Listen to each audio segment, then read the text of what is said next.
थोड़ी ही देर बाद नितिन नवीन से आप यानी आम आदमी पार्टी के बागी सांसद मिलने वाले हैं। आप छोड़ने के बाद नितिन नवीन से मुलाकात करेंगे। बीजेपी अध्यक्ष नितिन नवीन से आपके बागी सांसद राघव चड्ढा जो हैं वो मुलाकात करने वाले हैं। ये बड़ी खबर हम आपको बता रहे हैं।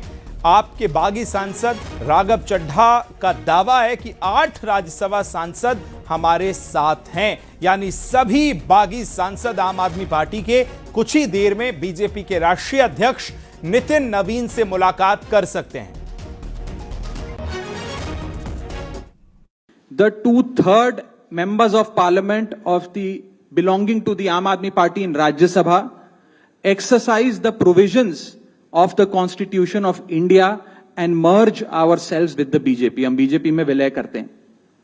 पिछले 12 सालों में भारतीय जनता पार्टी की केंद्र की सरकार, माननीय प्रधानमंत्री नरेंद्र मोदी जी के नेतृत्व में जो सरकार चल रही है, उसने कई मजबूत ऐसे फैसले लिए जो आज से पहले नेता फैसले लेने से शायद डरते थे।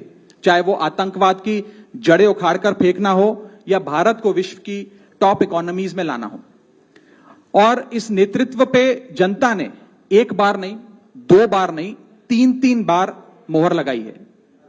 हम सब अपने आप को सौभाग्यशाली महसूस कर रहे हैं कि हम माननीय प्रधानमंत्री नरेंद्र मोदी जी की लीडरशिप में और गृह मंत्री अमित शाह जी की संकल्प शक्ति के साथ जुड़कर बिना रुके और बिना थके देश के लिए काम करेंगे। और जिन लोगों के मन में थोड़ी पीड़ा थी, दुख था कि मैं बतौर एक सांसद जो ऑर्डिनरी सिटीजन्स के ऑर्डिनरी इश्यूज को पार्लियामेंट में उठा रहा था, मैं शायद नहीं उठा पाऊंगा क्योंकि मेरी अपनी पार्टी ने मेरी आवाज बंद कर दी थी। मैं उन्हें भी कहना चाहता हूं कि आप चिंता मत करिए, मैं उसी कमिटमेंट, उसी जोश और उसी एनर्जी के साथ आपके तमाम मुद्दे उठाता रहूं। हम सब ने मिलकर पूरी कमिटमेंट और डेडिकेशन के साथ इस पार्टी को दिल्ली में स्थापित किया, पंजाब में स्थापित किया और देश के अन्य राज्यों तक पहुंचाने का प्रयास किया। लेकिन आज मैं बहुत दुख के साथ, बहुत पीड़ा के साथ और बहुत शर्म के साथ ये कह रहा हूं कि जो पार्टी करप्शन खत्म करने की कसम खाकर बनी थी, वो पार्टी आज करप्ट और कॉम्प्रोमाइज्ड लोगों के हाथ में बुरी तरीके से फंस चुकी है। और इसीलिए हर वो देशभक्त आदमी जो भारत मां की सेवा करने के लिए आम आदमी पार्टी से जुड़ा था, पार्टी छोड़ चुका है।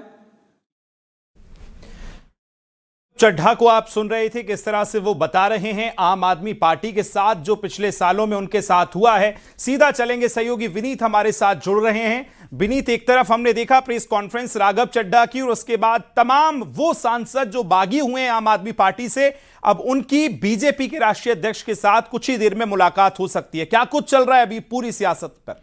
जी, निश्चित तौर पर मैं आपको बताना चाहूंगा कि आम आदमी पार्टी के जो राज्यसभा के सांसद हैं, 2/3 सांसद हैं, उन्होंने भी बीजेपी में जो है वो अपने आप को मर्ज कर लिया है। साफ तौर पर इससे लेकर के जब हमने राघव चड्ढा से पूछा तो उन्होंने साफ तौर पर कहा कि संविधान में इसकी व्यवस्था और राज्यसभा सचिवालय को जो है इसकी सूचना जो है वह दे दी गई है। साफ तौर पर जब हम राघव चड्ढा से पूछ रहे थे, जब राघव चड्ढा से बात हो रही थी, तब उनका साफ तौर पर कहना था कि जिन मूल्यों के साथ जो है उन्होंने ये आम आदमी पार्टी को ज्वाइन किया था, उसके वो फाउंडिंग मेंबर थे और जिन मूल्यों के साथ उन्होंने बीजेपी को, आम आदमी पार्टी को ज्वाइन किया था, उन मूल्यों के साथ अब जो है आम आदमी पार्टी भटक चुकी है।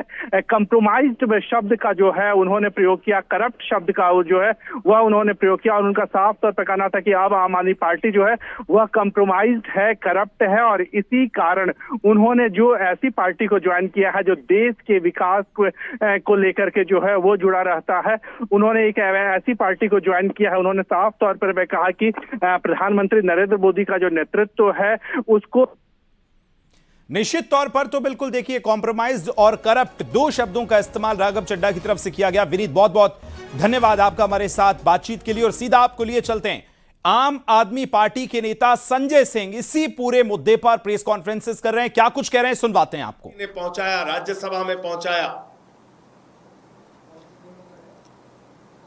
साहनी जी, विक्रमजीत साहनी, अशोक मित्तल एलपी यूनिवर्सिटी चलाते हैं,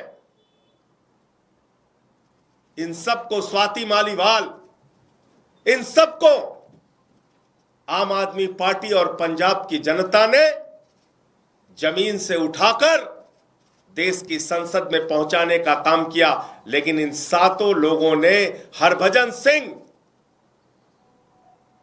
सिंह को पंजाब के लोगों ने प्यार दिया, आशीर्वाद दिया, संसद के अंदर पहुंचाने का काम किया।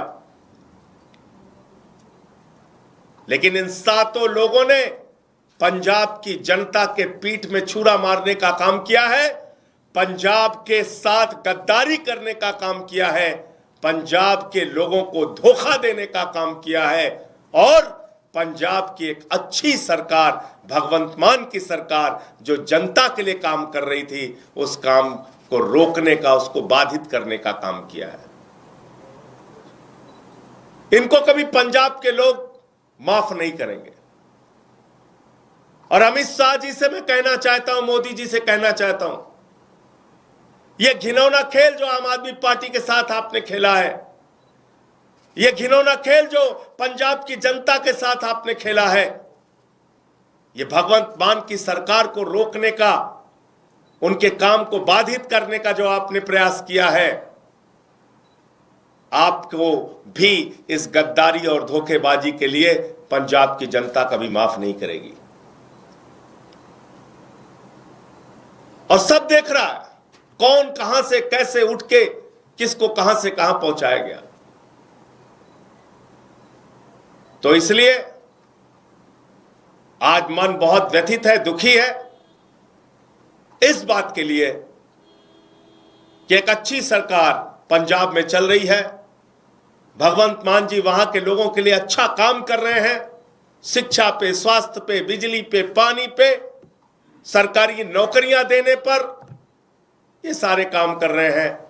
और आज उस सरकार के साथ ऑपरेशन लोटस का खेल खेला जा रहा है, हमारे सांसदों को तोड़ा जा रहा है, उनको अपनी पार्टी में शामिल किया जा रहा है, ईडी सीबीआई का इस्तेमाल किया जा रहा है।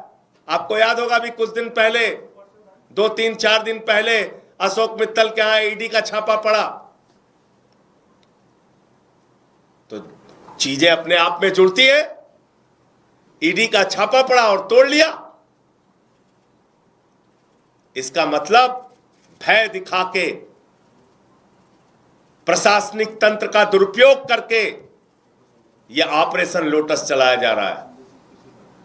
मैं फिर दोहरा रहा हूं, पंजाब की जनता इन गद्दारों को कभी माफ नहीं करेगी। मुझे इतनी बात कहनी थी। आपके जो प्रश्न आप पूछ सकते हैं। राघव चड्ढा प्रेस कॉन्फ्रेंस कर रहे हैं, उन्होंने अपनी बात रखते हुए कहा कि वो अच्छा काम करना चाहते थे, लेकिन वो आम आदमी पार्टी के नेताओं द्वारा जो